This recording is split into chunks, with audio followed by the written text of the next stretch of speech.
추운 날씨 가운데에서도 오늘 주님의 전을 찾으신 여러분들에게 뜨거운 하나님의 은혜가 충만히 넘쳐나길 소망합니다. 우리 양옆에 계신 분들에게 이렇게 인사합시다. 제가 당신의 따뜻한 난로가 되어드리겠습니다.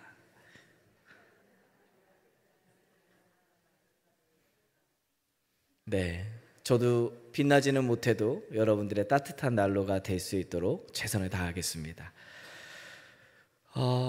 오늘부터 이제 수요일날 제가 한때마다 이 고린도전서 15장 57절과 58절의 말씀을 갖고 길면 오늘을 포함해서 4번 아니면 한 3번 정도 시리즈로 말씀을 계속 전하고자 합니다. 오늘 말씀 가운데 임하시는 하나님의 음성이 무엇이고 또 우리에게 들려주시는 이 말씀을 통해서 결단하는 것이 무엇인지를 깊이 가슴에 새기는 그러한 하나님의 은혜가 있기를 소망합니다. 자, 먼저 우리가 함께 보시는 이 고린도전서 15장 말씀은요, 특별히 57절에 있는 말씀은 굉장히 독특한 형태의 문법 구조로 만들어져 있어요. 무슨 말이냐면 이 57절에는요, 과거와 미래와 현재의 사건이 동시적으로 다 기록되어져 있다라는 말이에요. 자세히 보시면 57절 말씀, 우리 주 예수 그리스도로 말미암아라고 돼 있죠. 이 말미암아라고 했을 때 말미암았다라는 것은 과거 완료형이에요. 과거 완료형. 그리고 그 다음에 우리에게 승리를 주시는 이라고 했을 때 이 주신다라는 것은 앞으로 미래에 일어나 할 일을 전하고 있어요. 그 다음에 하나님께 감사하노니라고 하는 이 단어에서 감사하노니라는 것은 현재를 얘기합니다. 자, 그러면 요거를 시제에 맞춰서 조금 더 쉽게 이해하자면 옛날에 예수 그리스도께서 십자가에 못 박혀서 죽으시고 부활하셨던 그 사건으로 말미암아 앞으로 지금은 일어나지도 않았지만 앞으로 언젠간 반드시 일어날 승리를 바라보면서 우리는 지금 뭐 해야 된다고요? 하나님께 감사해야 된다라는 얘기를 하고 있어요. 예수님의 그 놀라운 복음과 능력의 사건, 십자가의 사건 때문에 언젠가 우리는 승리를 반드시 받게 될 존재인데 그 승리를 바라보면서 지금 승리가 없더라도 지금 당장 고난의 자리에 있더라도 지금 당장이 힘들더라도 무엇을 하라고요? 감사를 하라는 거죠. 이게 우리가 고린도전서 15장에서 첫 번째로 마주하면서 바라보는 굉장히 중요한 메시지예요. 우리는 과거 일에 휩싸여서 앞으로 미래를 꿈꾸지 못할 때가 훨씬 더 많아요. 옛날에 나한테 이런 것들이 있었는데 그때 뭘 이렇게 했었으면 지금 내가 달라졌을 텐데 혹은 앞으로의 나의 미래가 달라졌을 텐데가 아니라 그때 그 못한 사건들이 가슴에 사무친다고요. 진짜인지 아닌지 저는 잘 모르겠는데요. 옛날에 저희 아버지가 어렸을 때부터 사시던 곳이 속초세요. 그리고 저희 할아버지도 속초에서 계셨고 6.25 때 이 부산까지 오셔서 부산에 계시다가 속초 땅에 이제 정착하셔서 살게 되셨는데 여러분 속초는요 옛날 이 38선 경계로 따지면 이북이었을까요? 남한이었을까요? 38선. 지금 있는 휴전선 말고 38선으로 따지면 이북이었어요. 이북. 북한 땅이었어요. 옛날에. 행정수도사 속초는 북한이었어요. 근데 6.25 전쟁 때 싸워가지고 우리가 강원도 쪽을 더 많이 먹었죠. 그리고 이쪽 인천 쪽은 더 밑으로 내려와서 지금 휴전선이 이렇게 돼 있잖아요. 그렇죠? 그런데 이 북한은 그래서 속초의 땅은 특별히 이북 땅이어가지고 그 땅에 대한 땅 문서가 전부 다 북한에 있는 거예요. 주인이 누군지도 잘 찾을 수가 없었대요. 그래서 이게 진짜인지 아닌지 모르겠는데 저희 할아버지의 옛날 이야기 같았던 그런 이야기를 잠깐 들은 게 기억나는 게 그때 당시에 속초 땅 아무데나 말뚝 박아가지고 끊쳐서 내 땅 그러면 자기 땅이었대요. 그래서 뭐 일부 어떤 사람이 그 속초 설악산이 있는 데다가 아주 그냥 사람들이 좋은 땅들은 다 가져가니까 산 귀퉁이 어디에다가 조금 완만한 땅에다가 말뚝을 박아가지고 내 땅 했는데 그 자손들이 뭘 만들어서 콘도를 만들어가지고 돈을 대박 벌었더라. 뭐 이런 얘기들이 있어요. 근데 그때 우리 할아버지가 같이 말뚝을 좀 박아놨었으면 제가 좀 이러고 살지 않았을 텐데 말이죠. 그래서 제가 이렇게 가서 그 속초 설악산 근처에 있는 엄청난 펜션들, 콘도들을 이렇게 볼 때마다 그때 왜 말뚝을 안 박았나.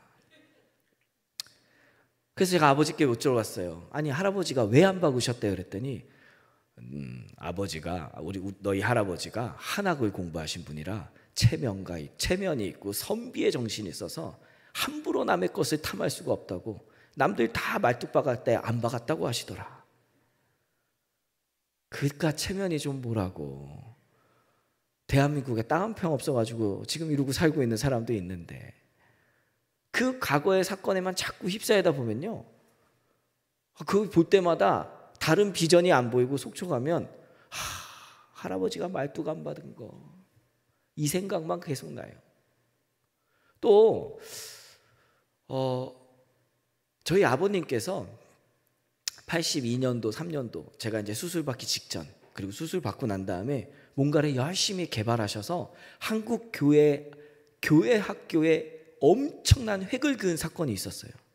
그게 뭐냐면 달란트를 만드신 분이에요. 달란트를 만드시고 달란트 장날을 체계화시켜서 전국 교회에 다 퍼지게 한 거예요. 그게 지금 40년이 지나도 아직도 신성교회에서도 달란트를 하고 있고 전국 교회 모든 곳에서는 달란트 비슷한 걸 다 하고 있어요. 그래서 저는 그 달란트를 만드신 분의 직접적인 강의도 듣고 그분의 활용 방법을 배워서 달란트를 어떻게 쓰는지 너무 잘 알고 있는데, 가는 교회들마다 다 저자가 만든 대로 안 쓰고 자기들 마음대로 쓰고 있더라고요. 뭐 그게 아쉽지는 않습니다. 시대에 따라서 달라져야 되는 부분들이 있으니까. 근데 그때 하루는 제가 그 생각이 드는 거예요. 그때 당시에 여기에다가 저작권만 걸어놨어도, 전국 교회가 다 쓰고 있고 심지어는 외국까지 나가서 달란트가 다 팔리고 있는데, 많이도 아니고 하나 나갈 때마다 이런 식만 적어놨어도 지금 내가 어떻게 됐을까. 그래서 아버지한테 물어봤죠. 진짜 아무것도 안 하셨냐고. 그랬더니 아버지가 하나님이 주신 지혜로 부흥하고 그리고 전도하는 일에 쓰겠다고 하는 게 돈벌이의 목적이 되면 되겠느냐. 그렇지 않아도 그렇게 한번 하자고 사업 제안을 오신 분들이 수없이 많았는데 단 한 번도 난 그렇게 하지 않았다. 그래가지고 정작 만든 사람이 누군지도 모르게 묻혀있는데 이제 은퇴하셔서 제가 떳떳하게 얘기해요. 김갑식 목사님이라고 저랑 비슷하게 생기신 분이 있으시거든요.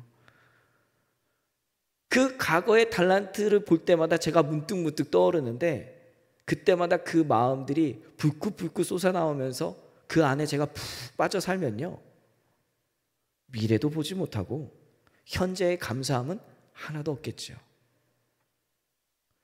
나에 대한 어떠한 유익들에 대한 것들은 그렇게 잊혀지지 못하면서 가슴에서 지금도 불긋불긋 올라오는데, 죽음 가운데서 나를 살리신 예수 그리스도, 나 때문에 십자가에 모진 고난을 지신 그분의 그 놀라운 사랑은 정말 놀랍게 머릿속에 남지가 않아요. 기억도 안 난다고요. 그러니까 앞으로 일어날 승리가 기대도 안 되는 거죠. 그러니 지금 당장 내 삶에 감사가 넘치겠습니까? 그럴 수가 없는 거예요. 그럼에도 불구하고 예수를 믿고 하나님의 자녀로서의 삶을 살아가기로 결단한 그리고 다짐한 자들에게는 어떻게 하라고요? 예수 그리스도 때문에 앞으로 주실 승리를 바라보면서 감사하래요. 그럼 어떻게 감사해야 되느냐? 어떤 모습으로 감사해야 되느냐? 그것에 대해서 58절 말씀에 이렇게 나와요. 처음으로, 그러므로 나의 사랑하는 형제들아, 뭐라 그러죠? 견실하며. 첫 번째로 뭐라 하라고요? 견실하라요. 견실하래요. 예수 그리스도로 말미암아 주실 승리를 받을, 그것을 기대할 모습으로 현재 감사하는 자들이 첫 번째로 가져야 하는 마음가짐이 뭐라고요? 견실. 견실이 뭘까요?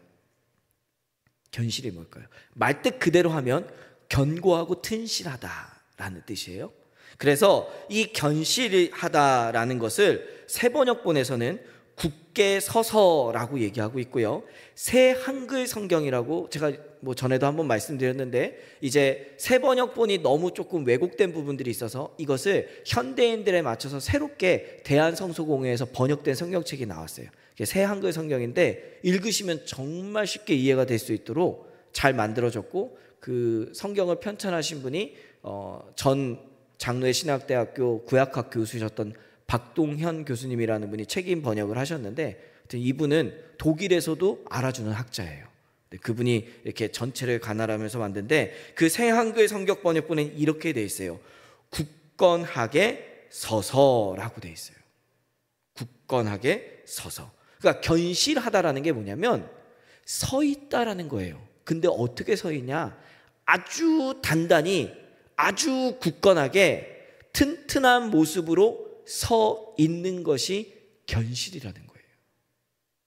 그 자리가 비바람이 몰아치는 자리든, 고난이 오는 자리든, 욕을 먹는 자리든, 손가락질을 받는 자리든, 혹은 존경을 받는 자리든, 높임을 받는 자리든, 그 자리가 어떤 자리든 간에 그 자리 가운데 굳건하게 서 있어야 된다는 거죠.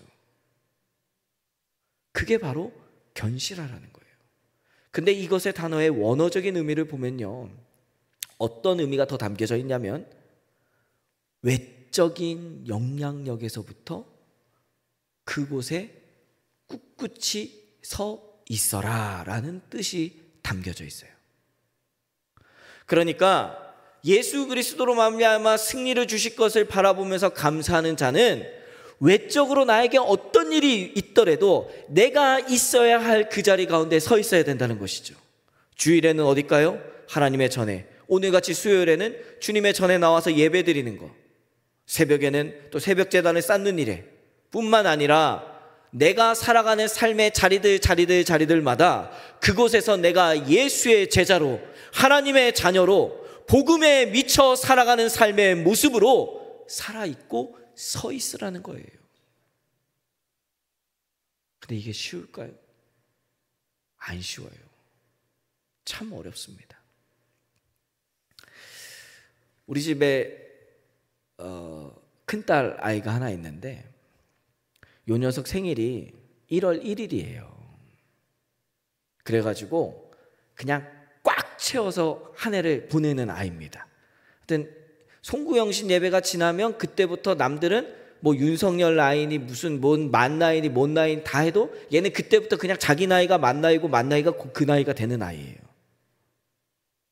되게 아이들을 키우는 젊은 엄마들은 좋아합니다. 왜냐하면 12월 30일에 태어남보다는 먼저 1일 1일생은 좀 학교를 가도 애가 좀 똘똘할 수 있을 것 같으니까 좋아하는데, 우리 집은 좋았을까요? 안 좋았을까요?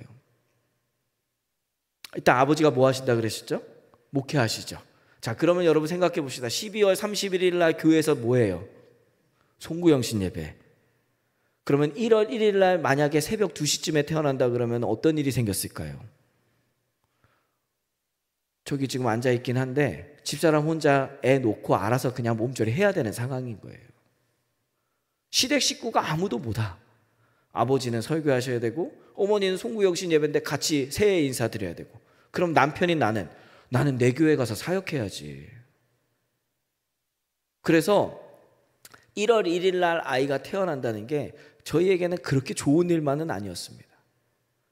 한 10시쯤인가 이제 원래는 태어날 날이 더 뒤인데 배가 좀 아프다니 진통이 온대요. 병원에 가봤더니 뭔 경부인지 뭔지가 뭐 이렇게 몇 센치가 열렸대요. 준비를 해야 된대요. 그리고 이제 나서 밥을 먹고 나면 이제 금식을 해야 되기 때문에 밥도 못 먹는다 그러길래 제일 먹고 싶은 게 뭐냐고 그랬더니 뭐 피자도 먹고 싶고 뭐도 먹고 싶고 뭐 이러길래 또 어디서 주워 들은 건 있어서 힘쓰려면 고기는 먹어야 된다고 교육전도사 때 사례비 50만 원 받는데 그 비싼 생삼겹살집에 가가지고 둘이서 고기를 실컷 먹었어요. 그리고 난 다음에 산부인과에 들어가서 제가 기도해주고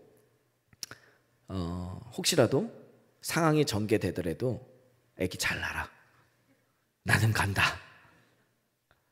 그렇게 기도를 했는데 하고 떠났는데, 참 하나님의 도우심의 은혜가 있었는지, 저에게 도우심의 은혜가 있었는지 진통을 거의 뭐 한 20시간 가까이 했나? 왜냐면 다음날 오후에 아이가 태어났으니까. 그때까지 이제 집사람은 뭐 배가 아프었다가 뭐 낫다가 뭐 저는 몰라요, 해산의 전통이 얼마나 큰지.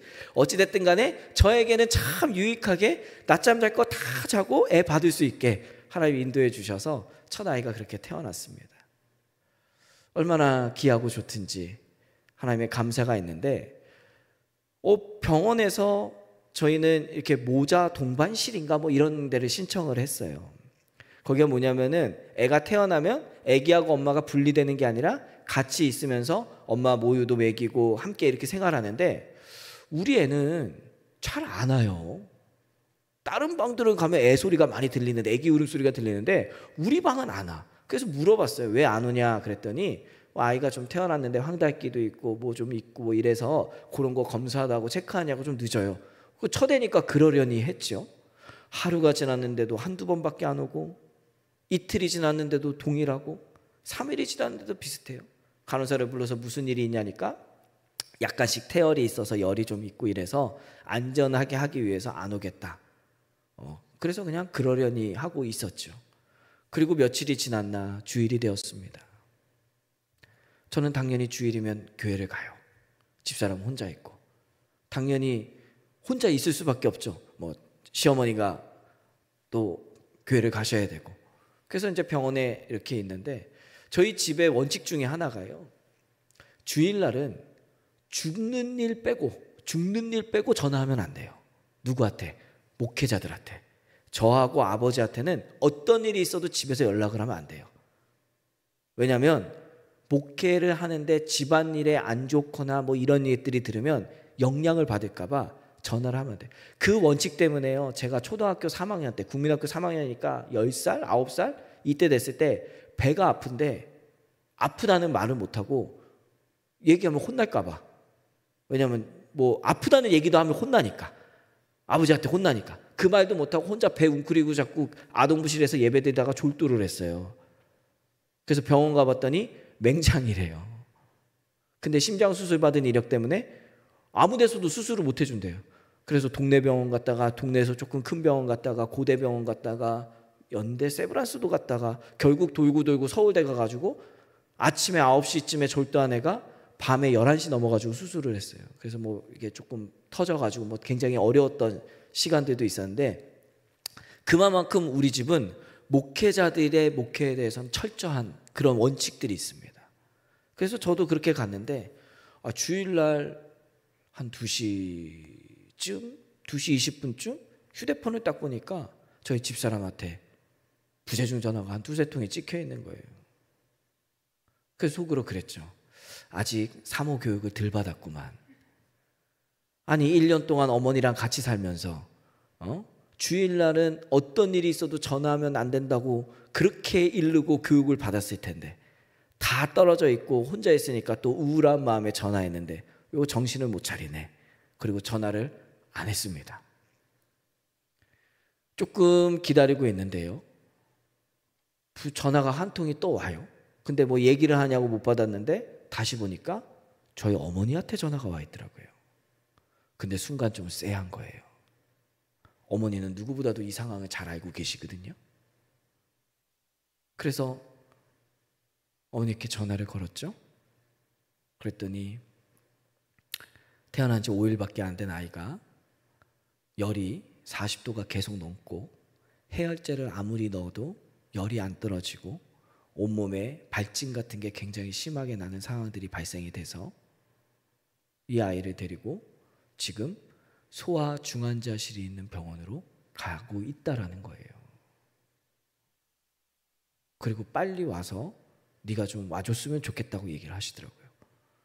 일단 정신을 못 차리고 어머니도 굉장히 막 격앙된 목소리로 얘기를 하셔서 집사람한테 전화를 했는데, 전화하니까 계속 울고 뭐 괜찮아 뭐 이러면서 뭐 혼자 뭐 이상한 소리를 하길래 더 이상은 안 되겠구나 싶어서 일단 전화는 끊고 고민을 좀 했습니다. 어떻게 해야 되나.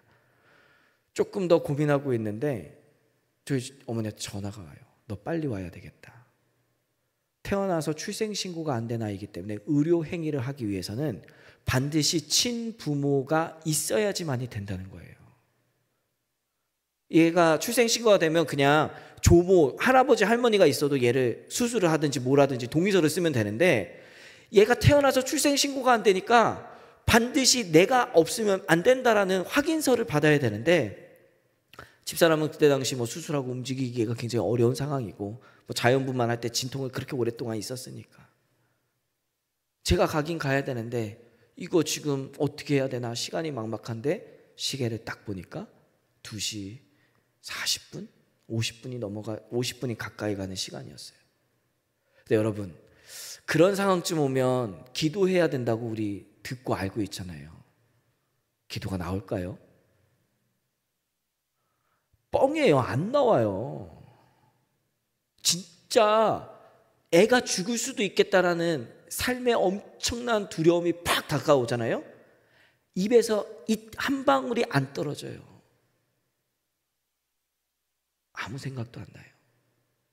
솔직히 원망도 안 나와요.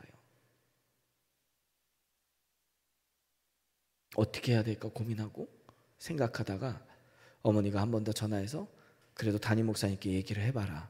오후 예배가 3시부터인 거 나도 알고 있는데 그래도 이거는 오지 않으면 생사의 문제가 달려있으니 누구든 다 이해하실 거고 너도 왔으면 좋겠다. 일단 알겠습니다. 얘기를 끊고 담임 목사님 방 앞에 이렇게 들어가려고 했는데 방에서 말소리가 나더라고요.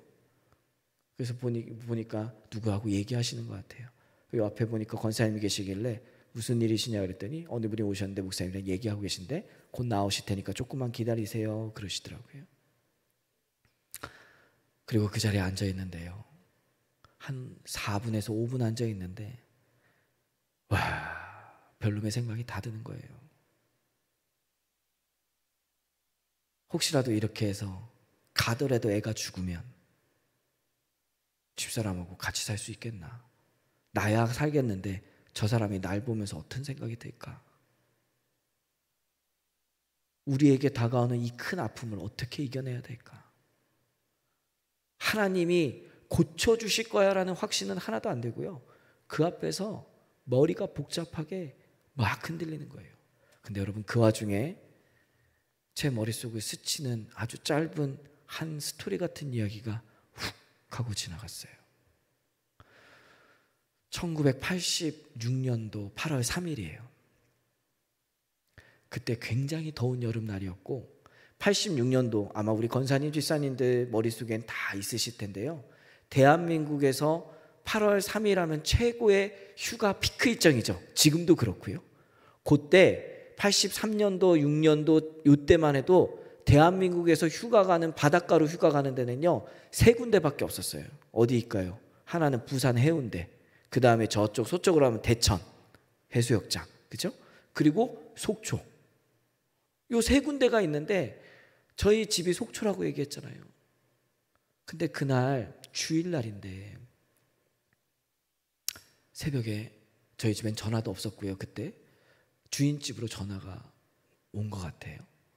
주인 아줌마가 새벽에, 아유 이빨 새벽에 무슨 일이야, 은석이 엄마 전화 받아. 그래서 저희 엄마가 갔는데 전화가 끊겨진 거예요. 근데 다시 전화가 왔더니 속초에 있는 본가에서 전화가 왔어요. 그래서 전화가 끊어져서 저희 어머니가 저기 주인 아줌마한테, 저희 시외 전화인데, 그때 아시죠? 시외 전화는 또 좀 시내 전화보다 비싼 거, 전화 좀 해도 되겠냐 했더니 짧게 해. 그래가지고 이제 전화를 마치시고 저희 어머니가 들어오시는데 막 울면서 오시는 거예요. 아버님이 돌아가셨대요, 여보. 저희 집에는 고모만 5이고 아버지는 유일하게 혼자 아들이에요. 6남매 중에 1남 5녀예요. 근데 주일날 아침에 할아버지가 돌아가셨다라는, 아버님이 돌아가셨다는 얘기를 듣고 아버지가 일단 멍하게 계시더라고요. 잊혀지지가 않아요. 그러더니 뭐 우다우다다 하더니 제 손을 잡고 은서가 교회 가자 그러면서 버스를 타고 교회를 가십니다. 그리고 저희 어머니가 원래는 같이 따라오시는데 안 오세요. 저는 그래서 아버지 쫓아가가지고 교회에서 자고 예배드리고 12시쯤 됐나? 점심을 같이 교회에서 먹고 어머니만 짐 싸가지고 가시는 거죠. 그래서 엄마 어디가? 그랬더니 엄마 먼저 가 있을 테니까 너는 이따가 아빠랑 같이 오면 돼. 나중에 여쭤봤더니 어머니 혼자 속초를 가시기로 했대요. 티켓을 구할 수가 없어서, 차를 구할 수가 없어서 낮에는. 그래서 시외 버스를 타고 서울에서 어디 홍천까지 간 다음에 홍천에서 다시 인제로 간 다음에 인제에서 저기 양양 가는 대관령 넘어가는 걸 타가지고 거기서 속초까지 들어가냐고 20시간 가까이 차만 타고 가셨다 그러더라고요. 차가 너무 많이 막혀서. 그리고 저하고 아버지는 계속 같이 있었어요. 그때는 저녁 예배도 있었잖아요. 이렇게 저녁 예배 마치고 난 다음에는 또 다 좀 집에 좀 가면 되는데 한창 뜨거웠던 시기. 그래서 저녁 예배 마치면 또 집에 안 가고 남아서 또 같이 또 남은 기도회를 또 해요. 그래서 그 기도회도 목사님들이 전도사님들이 이끌어 가시는데 저희 아버지가 그날 그것까지 다 마치시고 밤에 10시가 훨씬 넘은 시간에 이제 6살밖에 안 된 아이를 들쳐업고 반포에는 고속터미널로 가셔서 한참을 기다려서, 그것도 아마 제 생각에는 암표를 구하신 것 같아요. 저녁에 자리 하나 있는 거 겨우 구해서 막차를 타고 속초로 가시는 거죠. 저는 잠이 들어서 잘 기억이 안 나는데 한참을 그렇게 자다가 아버지 무릎 위에서 안겨서 그렇게 자다가 새벽녘쯤 한참 되었을까요? 아빠 더워 이러면서 눈을 뜨놓고 밖에를 보니까 오징어 배들이 밖에 쫙 있는 거예요. 아, 나 속초 다 왔다. 내가 그렇게 얘기했더니 아버지가 일어났니? 그러면서 저를 꼭 깨안으시면서 은서가, 할아버지는 이해하실 거지? 그러면서 제 머리 위로 뜨거운 눈물이 쭉 흘러내리더라고요. 나중에 여쭤봤어요, 아버지께. 아버지, 꼭 그렇게까지 하셨어야 됐어요? 그랬더니 저희 아버지가 하시는 말씀이, 평생을 주에 단에 서서 성수주의라고 어떤 일이 있어도 예수 바라보라고 전해야 되는데 내 육신의 아비의 죽음 때문에 내가 그 강단을 지키지 못하고 거기에서 말씀을 전하지 못하고 서 있지 못하면 내가 어떻게 평생 그 일들을 감당하겠냐고. 너도 주의 종이 됐기에 이 일만큼은 절대로 흔들리면 안 된다고. 근데 하필 그때 그 생각이 나는 거예요. 이제 예배가 10분도 안 남았고 목사님께만 얘기하면 목사님이 그 성품을 제가 너무 잘 알아요. 당장 가라고 하실 건데 그 얘기가 머릿속에서 떠나가지가 않는 거예요. 앉아 계신 분이 나오고 목사님 방으로 들어가라고 권사님 얘기하는데 문 앞에까지 섰다가 놓고 한번 두들기지 못하고 고개를 푹 숙이고 혹시라도 핸드폰 울리면 마음 또 돌아설까 봐 휴대폰 꺼놓고 예배당으로 올라갔습니다. 저 기둥 뒤에 앉아가지고요 가만히 있는데 기도는 원래부터도 안 나왔고 아무 생각도 안 들고 울고 있는지 웃고 있는지 영혼이 가출한 것 같더라고요. 근데 그렇게 그냥 앉아 있었어요. 하나님 어떻게 해요? 내 이 결정이 바른 결정은 맞는 것 같은데 하나님 이러다가 진짜 이 아이 잘못되면 이제 내가 그때는 집사람 얼굴 진짜 못 볼 것 같은데 어떻게 해요? 그래도 있어야 할 자리가 여기기에 서 있어야 할 곳이 여기기에 그냥 버텨봅니다. 예배가 마치고 담임 목사님께 얘기했더니 담임 목사님이 얼마나 화를 내시는지, 지금 네가 여기 있으면 어떡하냐고 당장 가라고 하시면서 목회 담임 목사님 방에 가셔서 봉투 하나를 건네주시는데 나중에 그 봉투 보니까 100만 원이 들어있더라고요. 이걸로 당장 급한 대로 병원비 갚으라고. 그리고 차키를 하나 주시는데, 목사님 차키를 주는데 제가 그 와중에 운전을 하다가 뭔 일이 날 것 같아서 차는 도저히 못 하겠다고 그랬더니 택시를 불러주셔서 택시를 타고 연신내에서 경희대 병원까지 갑니다. 근데 어떻게 갔는지 기억이 안 나요. 도착해서 정신 나간 사람처럼 응급실에 막 들어가서 애를 찾기 시작하는데 안 보여요, 아이가.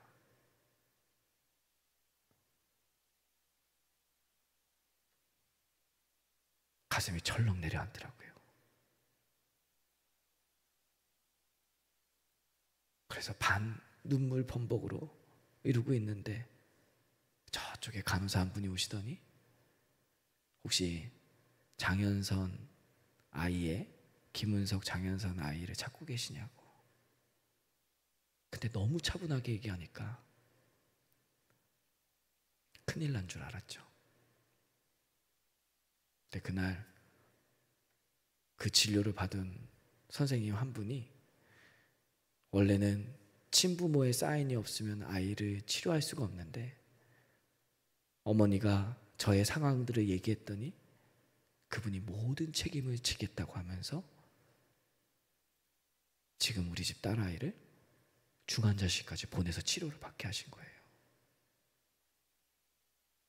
그래서 제가 그분이 너무 궁금해서 누구냐고 몇 번을 찾는데 의료법상 알려줄 수가 없대요.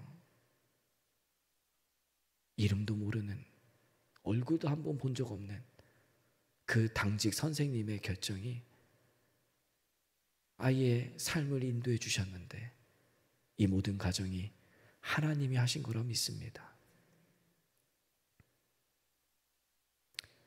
어려워요. 지금 또 똑같은 일이 일어나면 할 수 있을까? 솔직히 자신이 없습니다. 감사할 것을 바라보면서 승리를 향하여 감사하는 삶이요, 쉽지가 않아요. 그런데 그때 우리는 어떻게 해야 되냐? 서 있어야 합니다. 그 자리가 예배의 자리라면 그곳에 있어야 되고, 전도의 자리라면 그 자리에 있어야 되고, 기도의 자리라면 그 기도의 자리 가운데 내가 있어야 된다고요. 삶에서 살아내야 하는 삶의 모든 순간들이 있다면 여러분, 두려움, 고민 내려두시고 그 자리에 서 있으십시오. 그러면 예수 그리스도의 부활의 권능이 장차 주실 승리의 은혜를 향하여 감사함으로 바뀌는 은총을 허락하실 줄로 믿습니다. 계속 더 해야 되는데 오늘은 여기까지만 하려고 그래요. 그러니까 수요 예배 빠지지 마십시오. 언제 할지 몰라요. 담임 목사님한테 얘기해서 언제 순서를 급격하게 바꿀 수도 모르니까 빠짐없이 계속 수요 예배에 나오시면서 견실하고 흔들리지 말고 항상 주의 일에 힘쓰라는 그 주님의 말씀을 기억하면서 주님께 나아가길 소망합니다.